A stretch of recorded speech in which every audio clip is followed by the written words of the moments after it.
मगन अपने घर में बेटे और पत्नी के साथ रहता था। मगन गरीब था, इसीलिए वह दिन रात अपने परिवार की ज़रूरतें पूरी करने में लगा रहता था। वो हर हाल में बेटे और पत्नी की खुशी चाहता था। मगन एक छोटी सी कंपनी में काम करता था, जहाँ उसकी आमदनी घर खर्चे जितनी थी। लेकिन फिर भी मगन कंपनी वाला काम ख़त्म करके दूसरी जगह जाया करता था, ताकि कुछ और पैसे कमा सके।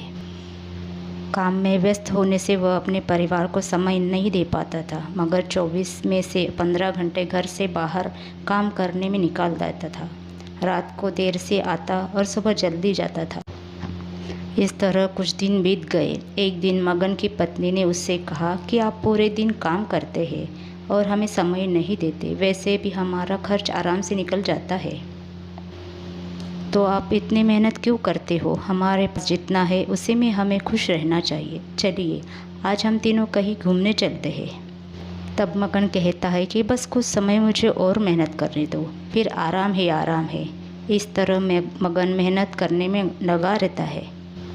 उसका बेटा भी उससे अक्सर कहता रहता था कि पापा आप मेरे साथ खेलो, बैठो और मुझसे बातें करो, लेकिन मगन हमेशा काम के लिए कहकर कभी उसे समय नहीं दे पाता था। कुछ समय और बीता। अब मगन की किस्मत चमकी। मगन की नौकरी जिस कंपनी में थी, अब उसका मालिक मगन को मैनेजर बना देता है। क्योंकि मगन काफ़ी समय से वहाँ काम करता था और अब वह मालिक का विश्वास पात्र बन गया था। मैनेजर बनने के बाद मगन बहुत अमीर हो गया और उसकी आमदनी अच्छी हो गई।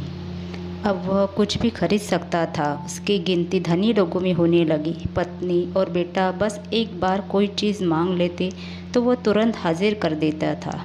एक दिन बेटा और पत्नी दोनों मगन से बहुत ज़्यादा जिद करती है कि तीनों समुद्र के किनारे घूमने चले। मगन कहता है ठीक है आज चलेंगे, लेकिन मुझे कंपनी में थोड़ा काम है, इसीलिए तुम दोनों समुद्र के किनारे पहुँचो, मैं सीधा कंपनी से काम खत्म करके पहुँचता हूँ। पत्नी और बेटा दोनों वहाँ चले जाते हैं। तभी समुद्र में बड़ी सुनामी आ जाती है और आसपास के लोगों को भी बहा ले जाती है। पत्नी और बेटा दोनों पानी में बह गए। जब मगन वहाँ पहुँचा तो ऐसी हालत देख घबरा जाता है। उसने हर जगह देखा, लेकिन सब कुछ नष्ट हो चुका था। उसे यकीन हो गया कि उसकी पत्नी और बेटा भी बह गए। वो ज़ोर ज़ोर से रोने लगा और अपनी पत्नी की बात को याद करने लगा कि हमारे पास जितना है उससे में खुश रहना चाहिए और अपने परिवार के साथ खुशी के नए पल बनाने चाहिए, ताकि हम उसे हमेशा अपने दिल में संभाल कर रख सकें। पैसा क्या है, कभी होंगे तो कभी नहीं होंगे। सीख, हमेशा अपने परिवार के साथ समय निकाल कर बैठना चाहिए।